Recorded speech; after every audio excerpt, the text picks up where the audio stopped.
Before I start, I want to clarify that when I say left, as in left wing in this video, it is more targeted at the ideologues and those in power on the left rather than the base of support. Also, the gameplay in the background is mine, and to be honest, it's not that great. I throw a boneheaded interception really early on a corner route I shouldn't have thrown to, and that should show you that I am definitely not any sort of professional at this game. With that being said, let's get right into it. The bureaucracies of today have been breaking the social fabric of Western society. These secular and impersonal institutions have such large control over our lives because they control the means of living, which is capital, and most of the means of production. What this allows them to do is determine personal conduct and influence personal values because everyone is reliant on these institutions to provide for them. One small misstep in expressing personal views can have you fired and possibly limit the opportunity of other quality paying jobs because your views are too radioactive to have associated with a business. The bureaucracy gives moral rules on the basis of principles grounded in capitalist economic theory rather than in objective power or the traditions formed in the community. The rules for interpersonal conduct are not coming from the social relationships you form with your family or your community, but rather determined by how often you interact with these impersonal bureaucratic institutions. This leads to a devolution of common values because the bureaucracy removes you from the etiquette of your family, your locale, or your nation, and instead pushes their unprincipled beliefs onto the individual. This breaks society because both religion and family values are largely disregarded in favor of the virtues of whatever bureaucracy an individual is a part of.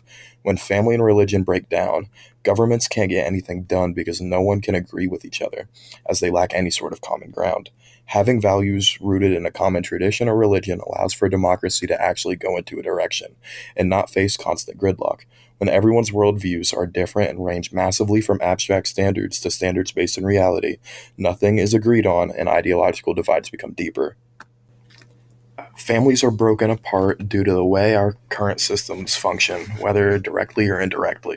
Most people do not work for institutions based where they lived, but rather it's usually a branch of a larger company based in another area. There are two things that are common that may cause families to leave their communities when dealing with this kind of economic situation. The local branch closes, or the work is offshored, or an individual within a given family working for the company has their job moved due to promotion or branch relocation. In the first situation, an individual's means of providing for themselves or their families is taken away, usually not due to the quality of work done by the individual.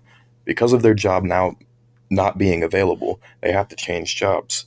In many bigger urbanized cities or suburbs, this is not too difficult to do, although high paying jobs in a specific field are still very difficult to come by due to a globalized labor market. This is not a luxury rural areas in many cities have been afforded, however. Instead, whole communities, no matter the size, will have to partially or completely relocate because capital isn't available in these areas anymore. Those that stay have very limited social mobility.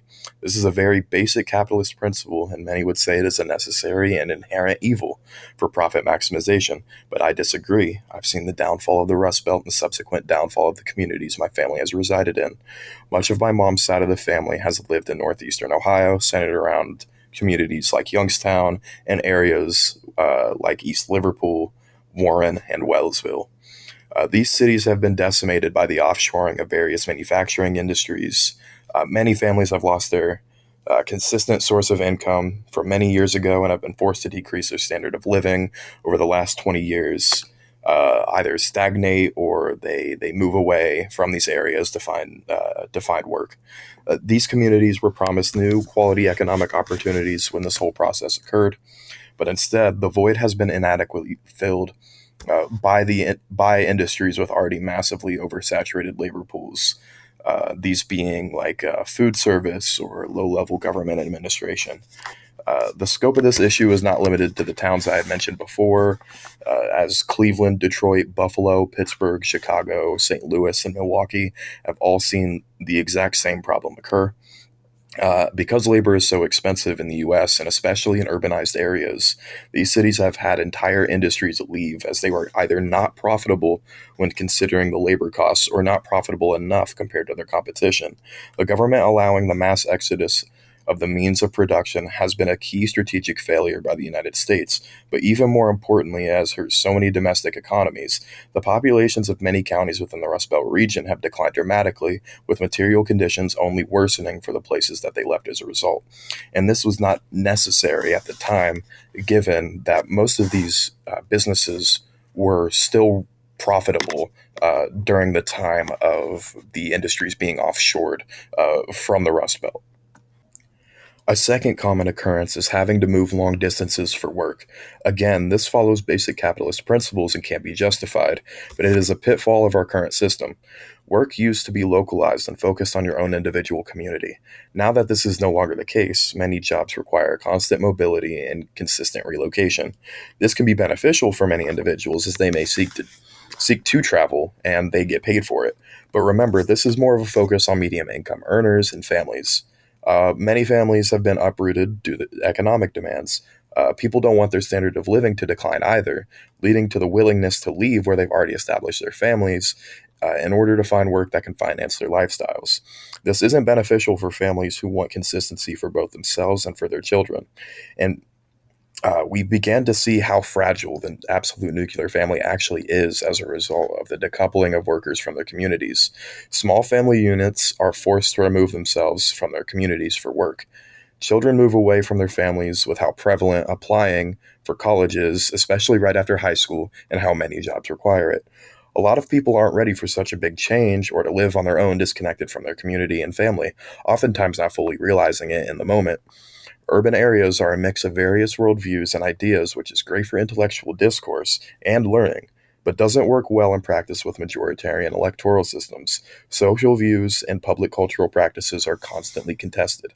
It makes sense why the Democratic Party and cultural Marxists as a whole have such a simple and yet effective platform, which, dumbed down at a very basic level, is removing communal and national social standards to justify globalism and the subsequent labor pool inflation, and also, along with it, surrendering many responsibilities of providing needs uh, given that privilege given to the government.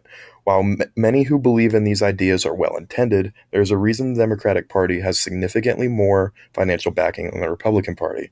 Removing standards and regional diversity gives leverage to the culture that these massive bureaucracies produce, and it continuously feeds into it by bleeding the intellectual capital of regions both domestically and internationally. Companies want the government to become the provider of commodities because they're the ones that own the means of production, meaning the government will have to pay them for the necessary goods and services they seek to provide. The problem with this is that the government can't stop these companies from raising prices because the government relies on their dollar and their product in order to function. And if private ownership is still going to be respected, the government is backed into a corner on what they can do regarding enforcement. This is why there is such a push for collectivization by the wealthy and the economy. They realize they can become the legitimate authority and essentially run the government. An interesting example of the disconnect that exists today that results from the degradation of grounded worldviews comes from universities.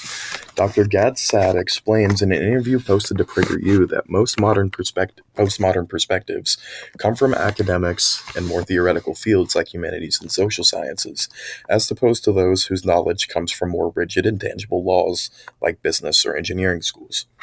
When economic models for predictions or implementations are created, they can be justified and possibly tested from the sample of the entire world economy and historical context. When engineers build literally anything, they draw from the laws of physics in prior works that have been successful. There isn't a disconnect from rationality grounded in reality. Theories in the field of social sciences and humanities can be skewed massively based on the perspective of the professors or leaders in that discipline.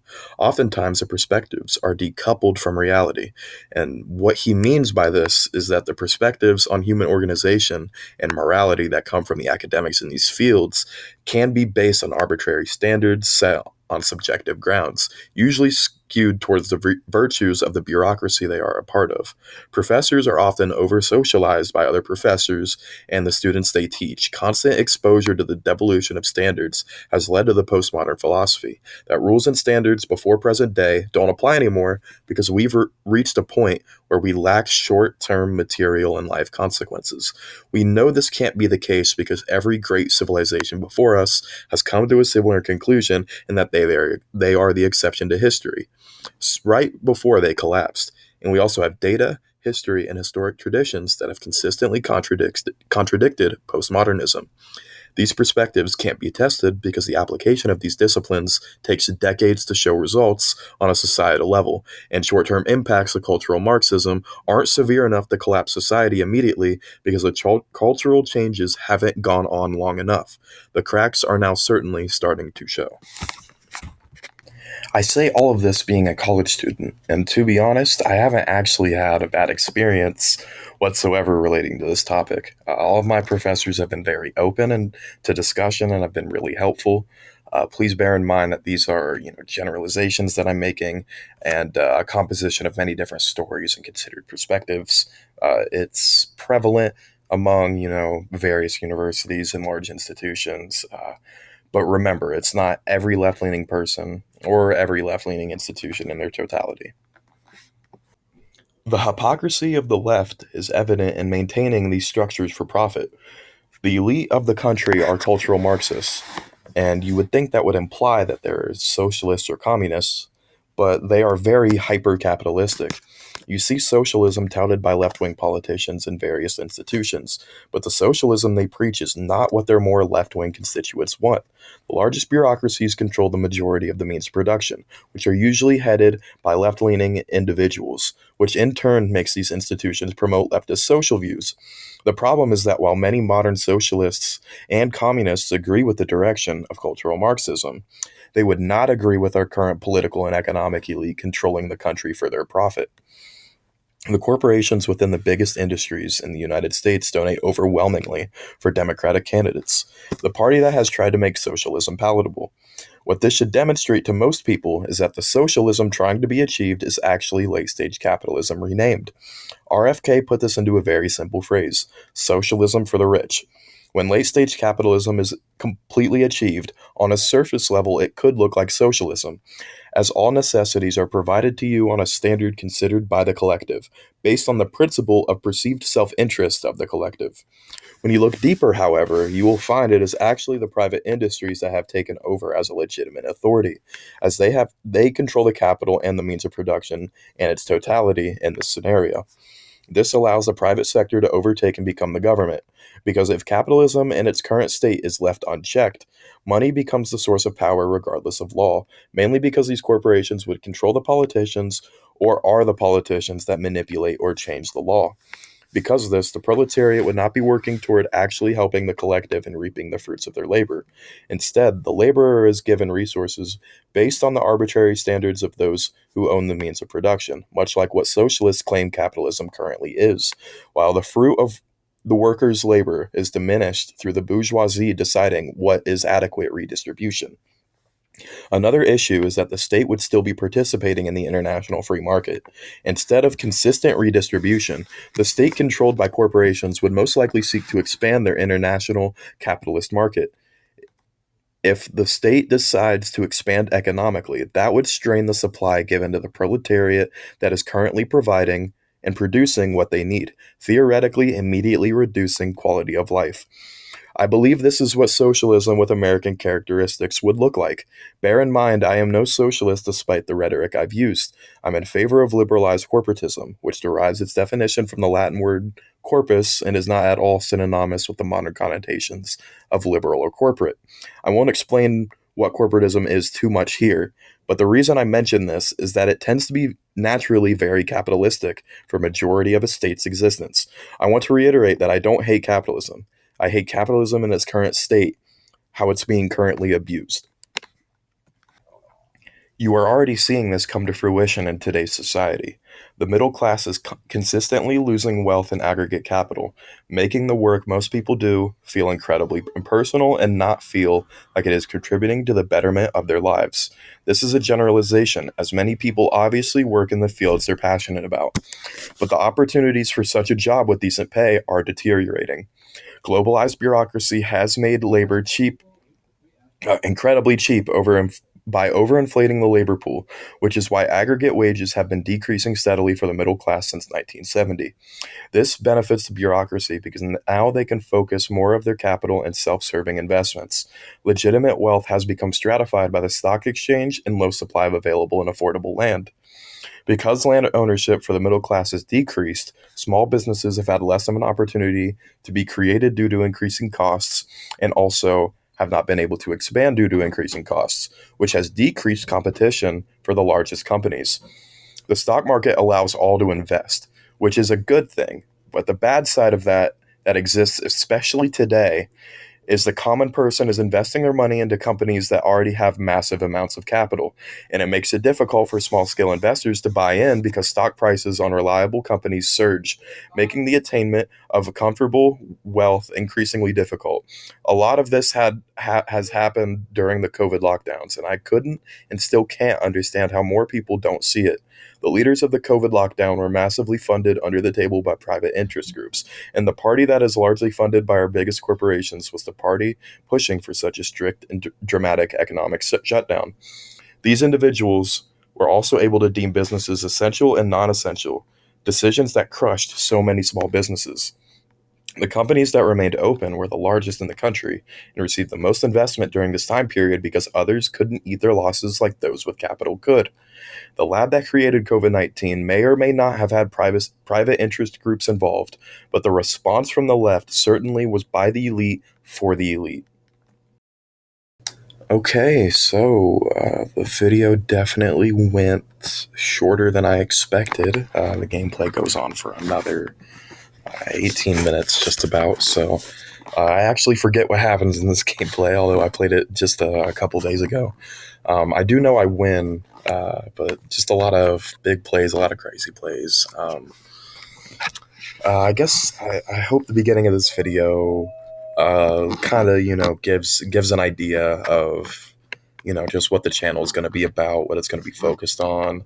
Probably going to have CFB 25 content on here as well, not involving strictly political commentary.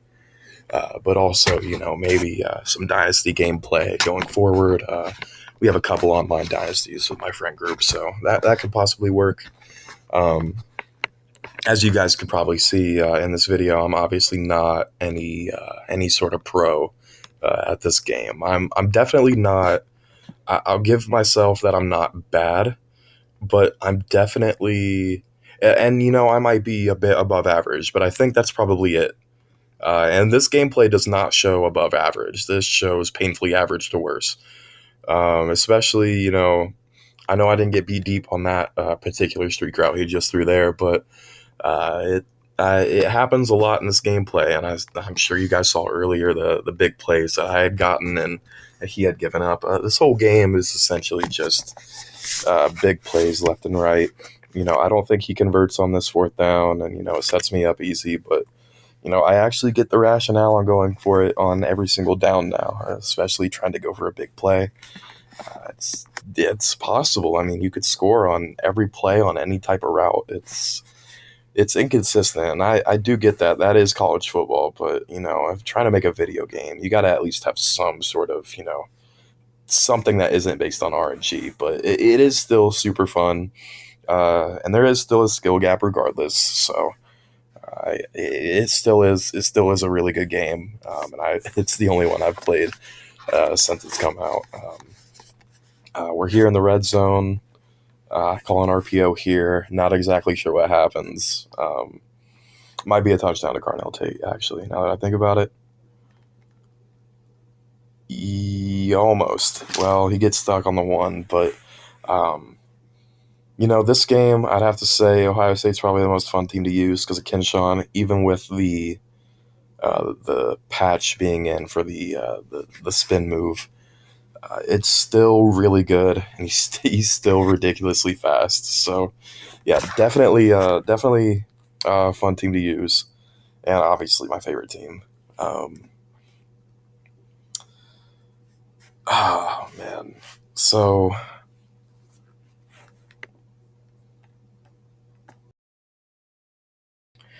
So for those of you that are watching, I would, would love and would definitely take,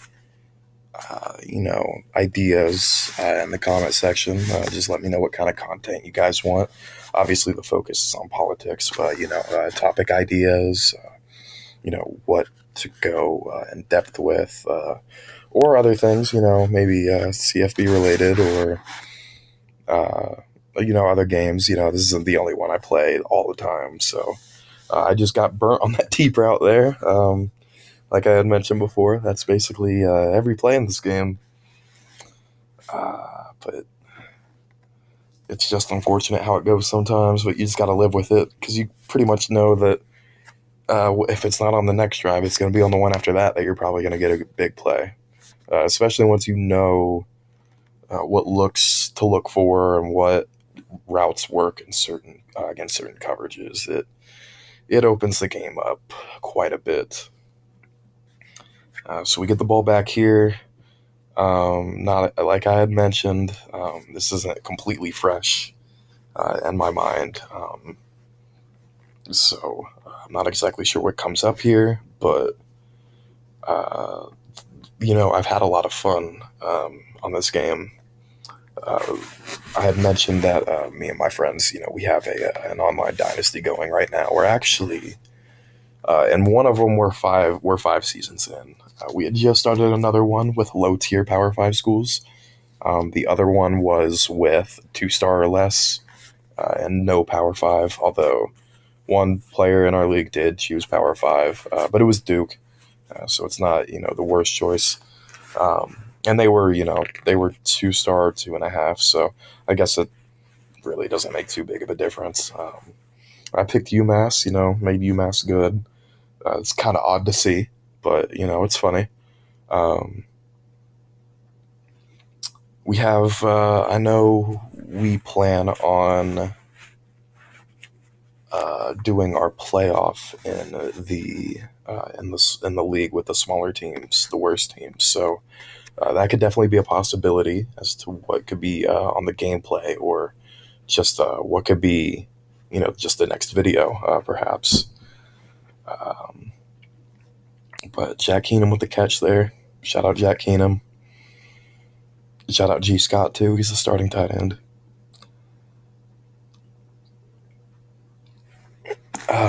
I will be completely honest. I don't really know what else to talk about. I gave my thoughts on the game. The gameplay, of course, is just play by play, not anything too crazy. And I guess something I could mention is I definitely need to keep getting better at this game. Being able to read defenses more consistently. Mesh here. Mesh is a great play. You can use it against pretty much every coverage, and it works in some capacity. Uh, right there, I just a post route. Not exactly sure why I did that because I'm pretty sure. Well, Kinshawn was open for a second, but I thought I threw it to him, but I guess I don't. 3rd and 10 here. Of course, I'm going for a deep shot or some kind of shot in the corner. I think here I watch the safety and I see that one of them doesn't keep going back. Yep, throw it to Ibuka. Barely gets it over the guy. Definitely a dangerous throw. Probably shouldn't have made it, but first down. Things happen like that all the time in this. Ibuka's great, but Will Howard barely put it over the defender. If that was intentional, that was great accuracy. RPOs work great in this game. Kinshawn doesn't get in here. End of the quarter, going to the 4th now. But I think he gets in on this next play. Sorry to spoil it if you guys are actually invested in the gameplay, but that is, I think, what happens next. Will Howard does not get it here, I believe. Yep, he gets stopped right there. The goal line QB sneak sometimes isn't guaranteed yard, but sometimes it does that.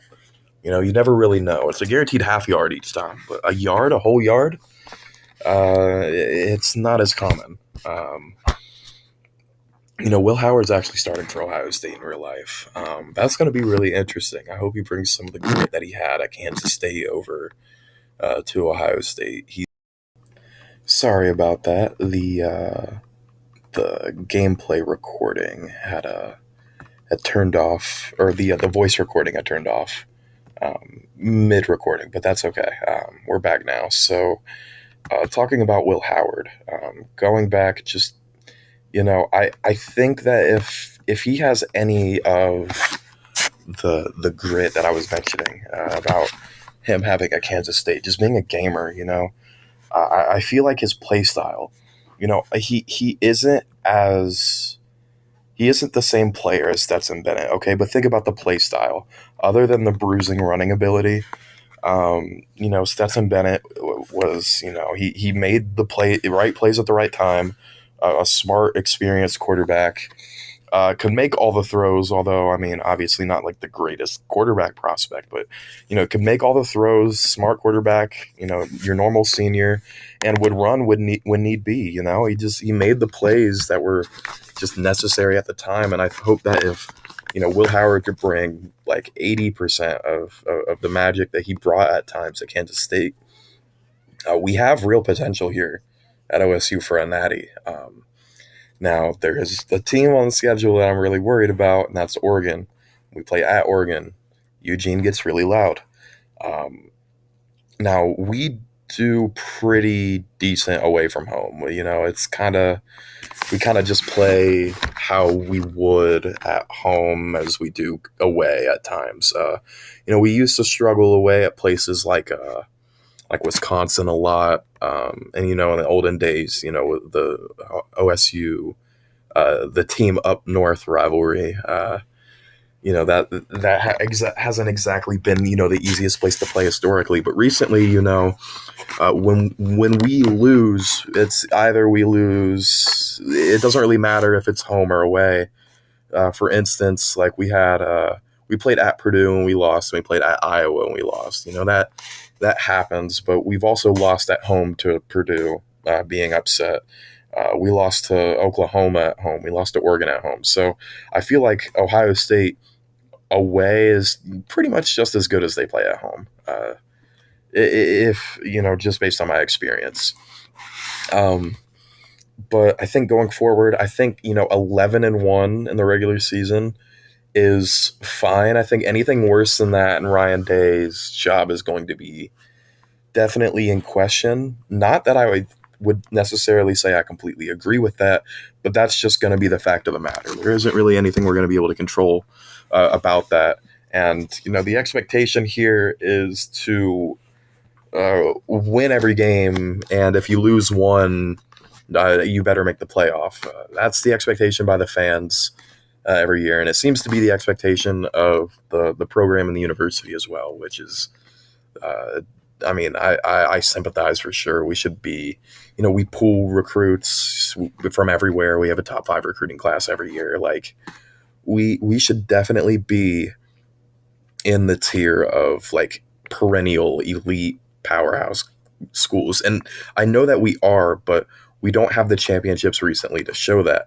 We have 2014, and we've made the playoff consistently since, but actually winning it and taking it away from the SEC, we just haven't done it consistently, unfortunately. And I think that this could be the turning point, especially with NIL now being a factor. I'm sure many of you know that Ohio State has a very deep NIL fund. And so, regardless of what the rules are in place, I feel like Ohio State's, as a brand and, just recruiting wise and program wise, is always going to be elite, regardless of the circumstances with paying players. In fact, I feel like our school was probably one of the biggest proponents because we knew that we could consistently outspend many other teams, especially, like Oregon before Phil Knight gave them, a blank check. I can think of perhaps like a school like Clemson. I bet we probably spend significantly more than they do. Our Big Ten counterparts outside of Oregon, like Michigan and Penn State, and USC now as well, and Washington, I bet we outspend all of them as well. So I feel like going forward, Ohio State's definitely in a really good place. I just really hope we can. Sorry, the audio shut off again. But what I'm saying is, I really hope that we can figure out a way to maybe become one of those, next like powerhouse like dynasties. I would love for Ohio State to be in a position like Georgia has been, or Alabama had been for so long, where we actually have, some consistent, very high tier success. If that could happen, I really do think Ohio State would become just would just no matter what always be at the top, because we sort of are at that point now in a way, because I feel like based on our brand size and how like how consistently good the program has been and how good we recruit, like we're always going to be good. I don't know if we're ever necessarily going to fall off, but so I'm not too worried about that. I'm more so just like I really just want the push toward perennial top tier success. Really being the best team in the nation, like every year, year in and year out. We have the talent to do it every year, and we just can't get it done every time. It's frustrating to watch. Well, at times, because obviously, when we make the playoff and we have a close game and we lose, it's understandable. The Georgia game, yeah, we shouldn't have got we shouldn't have blown two separate two touchdown leads. Um, but I feel like that wasn't necessarily a big choke. There was a lot of 14-point swings in that game. Of course, Noah Ruggles missing the field goal at the end. That wasn't very nice, but we definitely played our asses off, and I feel like that was a great game.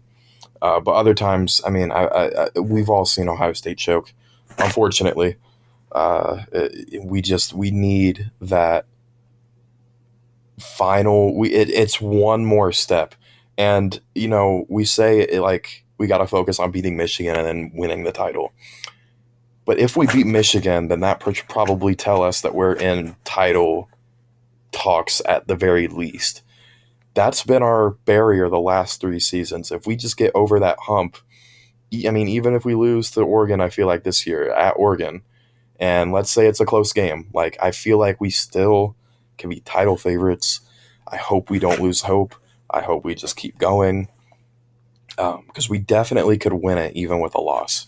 I hope the guys just don't get discouraged. But you just never know what happens in college football. The team changes week to week. You never know what team you're going to get. Uh, Usually on a consistent basis. For most schools, Ohio State obviously is a higher tier, so you do get more consistent success. But I think you know what I mean, like firing on all cylinders every single time, getting at it every single play with 100% effort. That's just hard to get, you know, 18, 19, 20-year-olds to do every single time. So I just, with all the returning production, all the talent coming back, so much NFL players, potential NFL players came back, decided to play, and we got Caleb Downs coming in Kinshawn Judkins. Like, this is shaping up to be the year for Ohio State. And I think anything more than 2 losses, other than one loss to Oregon in the regular season or a loss in the playoff, deep in the playoff, would be a disappointment. But that's it for the video, guys. I hope you enjoyed. Full 34 minutes of online gameplay, and I'll see you.